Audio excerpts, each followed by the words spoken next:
How you doing there? Welcome back to Babylon Talmud. Today we're studying Daf Samach Beis, Daf 62 of Masechta BavaMetzia. Friends. Yo, what time is Yontif? I keep on forgetting. 6:37. Oh, I have exactly an hour. I hope that this Daf won't be an hour. Wait, why is this? Is this? Oh, it's paused? Oh, interesting. How did it get paused? Okay. I hope that this daf won't be an hour, especially because we're not really going to get that far on Samach Beis and Beis, but we do have a bunch to do, not a ton, but some to do on Samach Aleph and Beis. There's a very famous Gemara on today's daf, and it's a good daf. Okay. I don't think that there's too much explaining to do. I don't think. Okay, here we go. We're going to start on daf Samach Aleph Amud Beis. 2 lines into the wide lines at the 2 dots. Ve'ezu tarbis. What is ribis, right? What's tarbis? We had said ezu neshech. What's neshech? It's, Shimon lends Ruvain 4 dinars and asks for 5 dinars in return. We said, what's tarbis?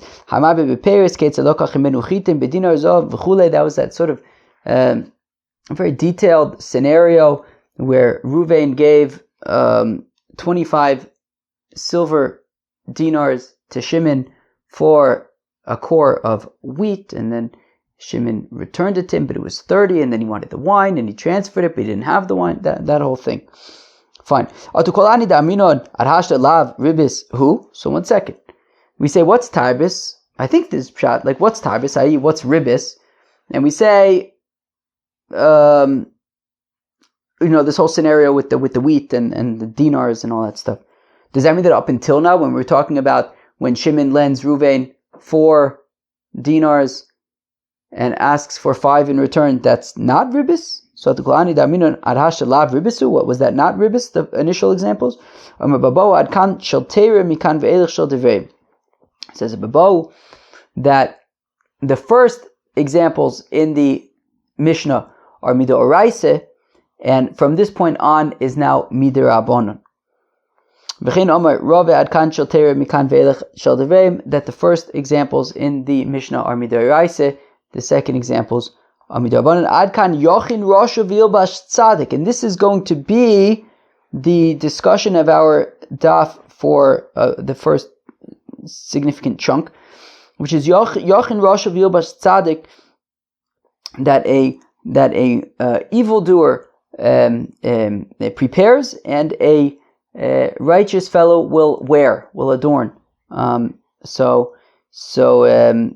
Meaning, if you have, for example, a father who loaned with interest, and he received the interest, and then he died, and the son inherited the interest, the son can keep the interest. So the evil father prepared, and the righteous child will benefit from it. So again, Adkan Yochid Roshe Vilbash Tzadik, that until this point, so the first scenario by the Ribis de Oraisa, the Ribis Ktsutza, the son can keep the son who inherits the Ribis can keep it. Period. So Adkan Vesulo, what do you mean? So by Ribis de Oraisa, the son can keep it, but by Ribis de Rabbanon, the son would have to give it back. That makes no sense. Ribis Dorais is obviously more stringent than the Rabbanon. Ela afilu adkan yochin rosho vilbash tzadik. Even until this point, meaning, of course, by avak ribis, by Ribis de Rabbanon, if the father dies and the son inherits the money, the son can keep it. But even by the Deoraisa Ribis, by a loan, where Shimon lends Ruvain 4 and asks for 5 in return, and then Shimon dies and the child inherits it, the child can even keep that ribis deoraisa. Adkan ribis ktsutza mikan ve'elech avok ribis. That until the first scenario was ribis ktsutza, ribis deoraisa, and the second scenario is ribis derabanan, is avok ribis, secondary ribis. Omer Rabbi Elazar. Now we're going to see a machlokes of Rabbi Elazar and Rabbi Yochanan about, do you need to return ribis? Omer Rabbi Elazar, ribis ktsutza yotze b'dayon. So Rabbi Elazar says that ribis mida oraisa, the judges in court can, make the guy can collect it, right? If Shimon collected ribis ktsutza, so Shimon says to Reuven, I'm going to lend you 4 dinars, but you have to pay me back 5 dinars. So Bezdin could say, hey, Shimon, you have to give back. I imagine it's the interest. You have to give back the extra dinar. You have to give it back to Reuven. Avok ribis, but ribis midar abonon eno yotza bidayonin. The court would not say that, does not make Shimon give it back. Rabbi Yochanan Omer afilu ribis ktsutza nami eno yotza bidayonin. It says Rabbi Yochanan that even ribis ktsutza, even ribis midaraisa, the Bezdin does not force Shimon to return it to Reuven. Omer Rabbi Yitzchak my time to Rabbi Yochanan. Rabbi Yitzchak says, how come Rabbi Yochanan says that Bezdin does not require Shimon to return it, to return even ribis ktsutza? Because the pasuk says, "Beneshech nosan v'sarbis lokach," that he gave with neshech and he took back tarbis, i.e. interest. V'chaylo yichye, and he will not live. It's called to'evo se'elo also, and he did all these bad things. Lemisa nitan, right? So v'chaylo yichye, he won't live, he will die. If somebody lends with ribis, so he's going to die. Misa b'dei shamayim. Lemisa nitan v'lo le'ishavon. That's his punishment. His punishment is misa b'dei shamayim. His punishment is not that he has to return the ribis, even if it's ribis midaraisa. Ravada bar Ahava Amar Kra. It says Ravada bar Ahava that the pasuk says Al tikach meito neshech v'sarbis v'yareis melokecha. The pasuk says that do not take neshech and tarbis and fear God. The mora nitan, that you should be fearful of God and the punishment that will be meted out, v'lo le'ishavon, but not to give it back. You should be scared, but you don't need to give it back. Rava Amar migufe dekra shmiele, from that pasuk itself, the pasuk that we quoted first from Yechezkel, it also says, what does it say? Mos yumos damav boyiyeh, that he shall surely die and his blood will be in him. Hukshu malve ribis the shofchei damim, that the interest loaners are compared to blood spillers, just like somebody who kills and spills blood. There's nothing you can do to kind of get retribution, or to fix it. So also somebody who lends with interest, you can't just like return it and say, okay, we're equal. No, there's no such thing. There's no way around that.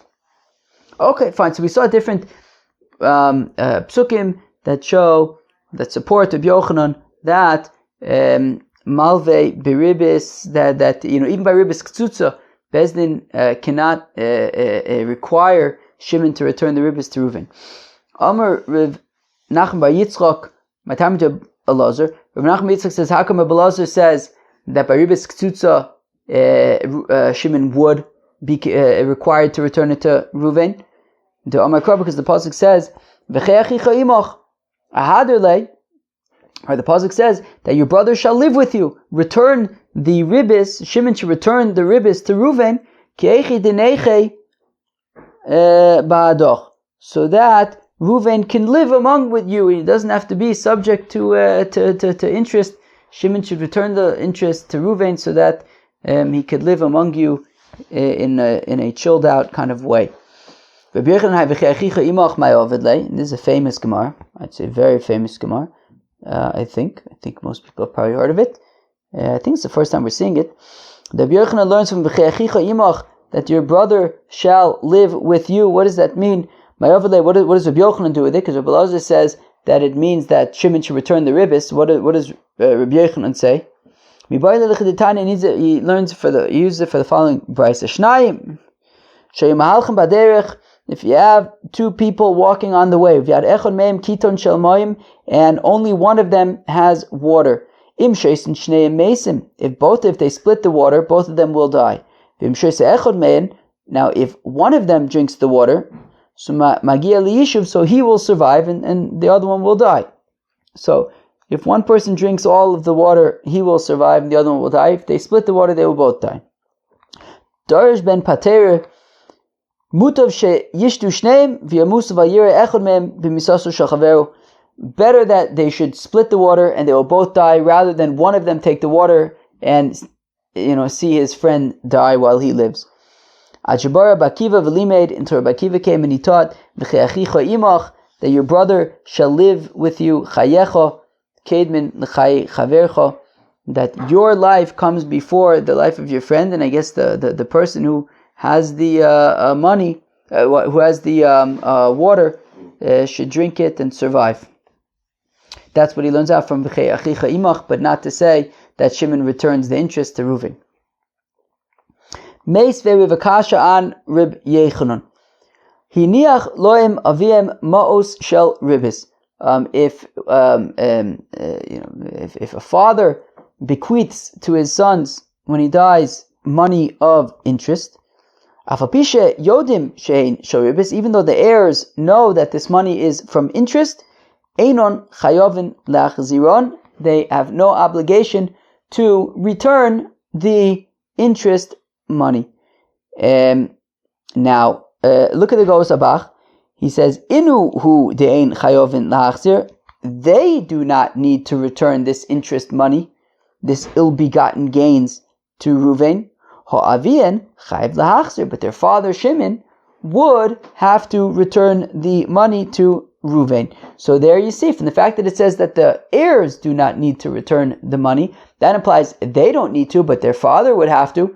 Sounds like Rabbi Elazar, not like Rabbi Yechanan. And for the Gemara, no, you can explain like Rabbi Yochanan that the father also does not need to return the money. Badin u davu nami lemichayev lahachzir, that Reuven, that Shimon, the father, also does not need to return the money to Reuven. Okay, so what's the with the Braise, which makes it, which implies that the father would have to return the money, right? Where am I? But the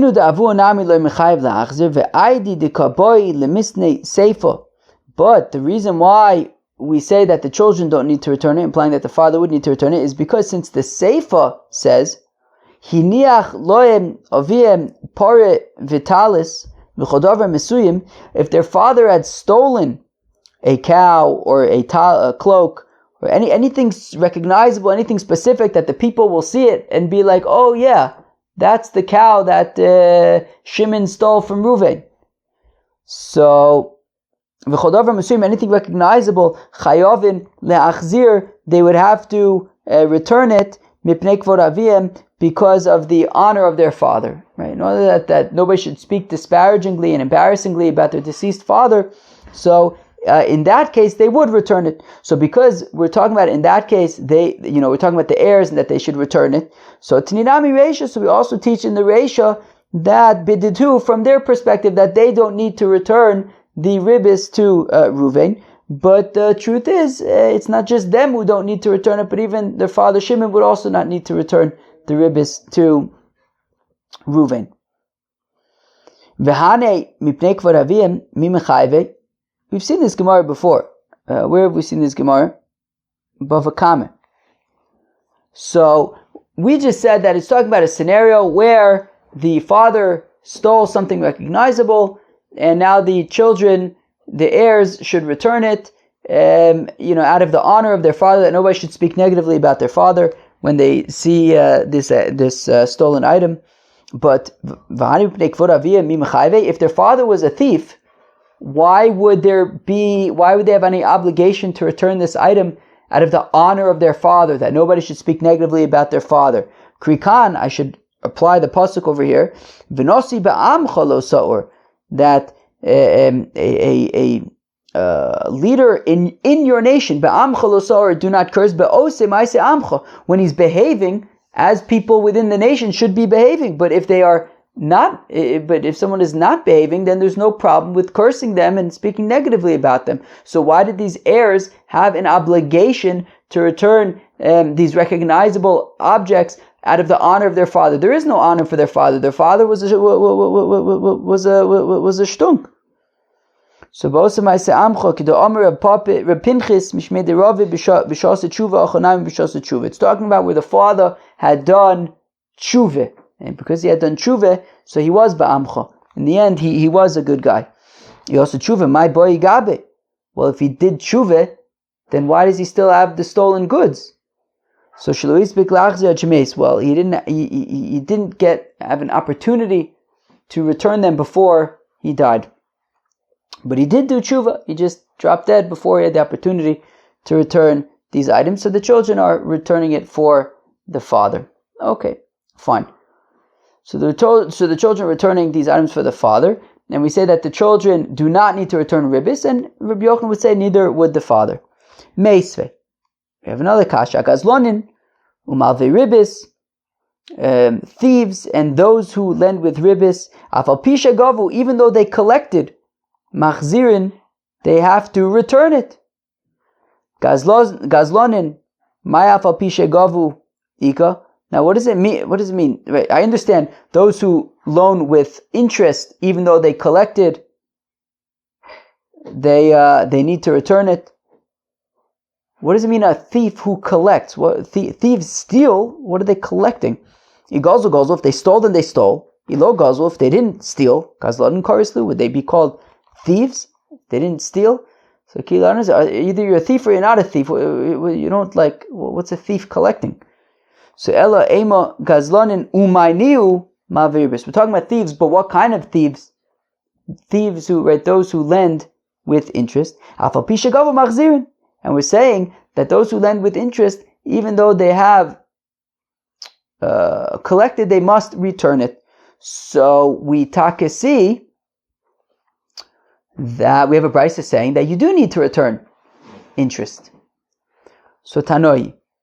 So we want to say that it is a machlokes tanoim. Right? So it's a kasha and Rabbi Yochanan who says you don't have to return it. So it's a machlokes tanoim. The Tanya that we learn in the brisa. Rabbi Nechemia, Rabbi Eliezer ben Yaakov, potrin es amalve besar mipnei sheish ben kum ese. That Rabbi Nechemia and Rabbi Eliezer ben Yaakov, potrin es amalve besar, say that the loaner and the guarantor, they would be potter from malchus for violating a lav, mipnei sheish ben kum ese, because they can fix what they did. They can so it becomes a lav anita klaaseh, a negative commandment for which there is a positive commandment to remedy it. Meaning, if you lent with interest and collected with interest, pay it back, and then you will not be chayev malchus. So we see, according to Rabbi Eliezer ben Yaakov and Rabbi Nechemia, somebody who loans with interest would have to pay it back. Now, the implication would be then that the Tanna Kama would hold that they would not have to pay it back. My kum essay, what is the kum essay? Lav mishum damina luhu kumu ahadoru. Is it not? Is the positive commandment not that we say, hey people, go and return it?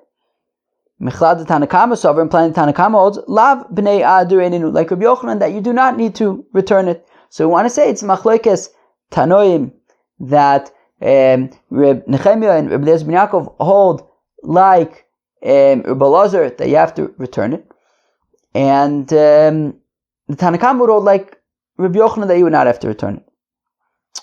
Okay, the ribis. Fine. Lo, we say no. We say no, that is not what they are arguing about. Maikum essay, what is the positive commandment? The kroish dara. I mean, it's not talking about where the ribis was already collected. In that case, we'll say that there's nothing you can do about it. You don't pay back. There's nothing you can do about it. It's not talking about what was already collected. We'll say that it's talking about where the contract was already drawn up, but it was not yet collected. And what's the kum essay? We're saying the kroish star, to tear it up. That's what we're saying, that they could tear it up and then they would not be chayiv malchus. My kasover. So now, what do we hold? Ikasover shtar omid legabis kigabi dami. But 1 second, we've seen there's a machlokes about shtara omed legabus kigabi domi. A document that stands to be collected, is it considered like it has already been collected? So if you say that a document that stands to be collected is considered like it has already been collected, well then they already consider like they already collected it. And Rashi, what does Rashi say? Avdu le'isurayu, it's to the right and maybe like 10 lines higher up. Vikri also havya ashavaso, and tearing it up therefore would be like returning it. V'im gavu nami have mechayvele la'adure, and therefore if they also collected it, then they would have to return it, right? So then it's basically, if they're saying that there's a kum essay, then it's basically, if we say that a shtar omid legabos kegabidam, it's considered like it is already collected, so then tearing it up is like returning it, and if they had already returned it, they would have to return it, so then we're basically saying that you have to return it. Ve'ilav kegabidami, and if we say shtar omid legabos is not considered like it has already been collected, well then halo avud v'lo klum, well then they didn't actually do anything wrong yet. So So really we hold that shtar omi legabos is not kigabui dami. It is not like it has already been collected. And what it's teaching us is deshuma milsa hi, that even just evaluating and saying like, okay, this is how much the loan is going to be and this is how much the interest is going to be, is already, and any like shibud karkos and all that kind of stuff would already is important. Is important. And that they have to tear up the document. This also makes sense, the Tanan that we learn in the Mishnah, ve'elu over below saise, that the following people violate a mitzvah lo saise, a negative commandment, hamalve, the loaner, ve'alove, and the borrower, ha'ariv, the guarantor, ve'aedim, and even the witnesses. What do the witnesses do? I understand what all these other people did, right? The loaner loaned, the guarantor, right, may have collected from the borrower paid, right? Meaning the loaner may have collected the ribbis, the guarantor may have also collected from if he guaranteed the money, so he may have then collected the interest from the borrower. The borrower paid the loaner. What did the witnesses do? Rather, apparently, just evaluating it and signing on a document, being part of, or even just being witnesses for the interest payment is a problem. So just evaluating itself, appraising itself, is significant. Omer Rav Safra says, Rav Safra, Kol she'ilu b'dineim, that if in the Gentile courts, Motziin Milo v'lamalva, they would take from the borrower and pay to the loaner. B'dinenu, so in our halachis, machzirin mimal v'lelove, the halacha would be that we would return from the loaner to the borrower. Kol she'ilu b'dineim ein motziin milo v'lamalva, and if in the Gentile courts they would not take from the borrower and give to the loaner, we would not return from the loaner to the borrower. So, to back up a second, so when we say kol she'ilu b'dinei motziim milo v'lamava, that when we said at the let me start over. If in their laws motziim milo v'lamava, we would they would take from a borrower and give to a loaner. B'dineinu, in our halachis, machzir mimal v'lelove, we would take from the loaner and give to the borrower. So be'etzem, that's like Rabbi Elazar. Right? That by ribis ktsutza, that by proper interest, we would take from the loaner and we would give it back. Now, called she'ilu b'dineim ein motzi milo v'lemalve, if in their halachis they would not take from the borrower and give to the loaner, b'dineinu ein machzirin mimal v'lelove, we would not return, we would not take from the loaner and give to the borrower, i.e., ribis derabanan, we would not, right? Everybody agrees, right? Rabbi Elazar and Rabbi Yochanan agree that by ribis derabanan, we would not pay, you would not have to, Shimon would not be required to return it, but by ribis deoraisa, Rabbi Elazar would say that the loaner does need to return to the borrower. Is this really like a general rule that can be applied everywhere? This is another example of one of those ribis sugas. We've already seen a whole bunch of, I think we've seen like most of the ribis sugas, right? We've said ribis ktsutsa, avok ribis, what's it? Psika ala peris, right? That was like when you give advance for fruits. We're seeing now saw b'saw. We've also seen saw b'saw in the past. We've also seen in the past yeshlo, but it hasn't come up yet. I don't know if there are really any other concepts. I think that those are really the main concepts. I think, at least from the intro, that's what it seems like. So, where are we? Saw b'saw. Who can tell me what saw b'saw is? Saw b'saw is that if Shimon loans a saw of wheat to Ruvain, and he says, okay, pay me back a saw of wheat in a month, that's a problem because if the value of wheat goes up, then Shimon is getting more than he gave. So the bidineim motziin milove lemalve, in there, right, by the Gentiles, they would have no problem with that, and the borrower would have to give that sa'ah to the loaner. Uvidinenu, but in our halachis, ein machzir mimalve lelove, we would not require the loaner to give that back to the borrower, even according to Rabbi Elazar, because it's avok ribis. It's ribis midrabanan. It's ribis midrabanan. It would be ribis d'oraisa, I think, if the deal was that Shimon gave Reuven one saw and said, pay me back 2 saws. I think that would be ribis midrabanan if that was the loan. But here, he's saying, give me back, he lends him 1 and says, give me back 1, but we're concerned, what if the saw goes up in value? That's avok ribis. That's ribis midrabanan. And in that case, even according to Rabbi Elazar, Shimon would not need to give back the ribis to Reuven. So here we have an example that by dineim we would be motzi from the love to the malva, but in dinenu we would not be motzi from the malva to the love. So Omar Lei, so Rav Yosef responded to Abaye, Inu b'toras pikodon also liyadi. The thing is that they don't actually view it as a loan, they view it as a deposit, right? Meaning they don't view saw b'saw as a loan with interest. They view it as one person is giving a saw, is depositing a saw of wheat with the other person, and that person needs to return it. So, meaning when Safra talks about the borrower and the loaner, that if they take from the borrower and give to the loaner, we would take from the loaner and give to the borrower. That's talking about loans where they would take from the borrower and give it to the loaner. But they actually view saw b'saw not as a loan but as a deposit, that one person is depositing a saw of wheat with the other, and the other is returning that saw of wheat, but it's a scenario of a deposit rather than a loan. Says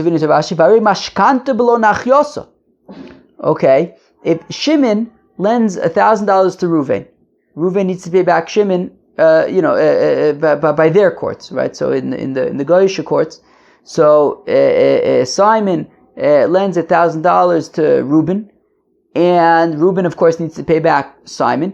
Now Reuben gives Simon a vineyard. He says, look, this vineyard is collateral. Now, Simon is eating from the vineyard all along, which means that when Reuben returns the $1,000 to Simon, when Reuben returns the $1,000 to Simon, Simon is getting back the $1,000 plus whatever he ate from the vineyard. So that's interest. Now, we say that, now in their courts, since Reuben was mishabed his property to the loan, so if Reuben were to take from the property grapes from the vineyard during that time, they would take it away from Reuben and give it to Simon, meaning he wouldn't be allowed to do that. They would take from Reuben and give it to Simon, because they would say that's not allowed. And yet with us in our courts, so in our courts, we would not, if we had Reuven and Shimon, so Shimon lent $1,000 to Reuven, Reuven gives Shimon a vineyard, and then Shimon's eating from the vineyard, that again, that's not ribis ktsutza, that's not ribis midoraisa. Ribis midoraisa is that if Shimon lends Reuven $1,000 and says, give me back $2,000, that's ribis midoraisa. If Shimon takes a vineyard as a collateral, and he's eating from the vineyard, and he doesn't deduct it from the price alone, i.e., he's getting more than he gave. He gave 1,000, but he's getting back 1,000 plus whatever fruits he ate from the vineyard. That's avak ribis. That's ribis midorabanan, in which case Shimon would not need to pay that back to Reuven. So again, Amalei Ravinu Ravashi v'amashkanta below nachyosa.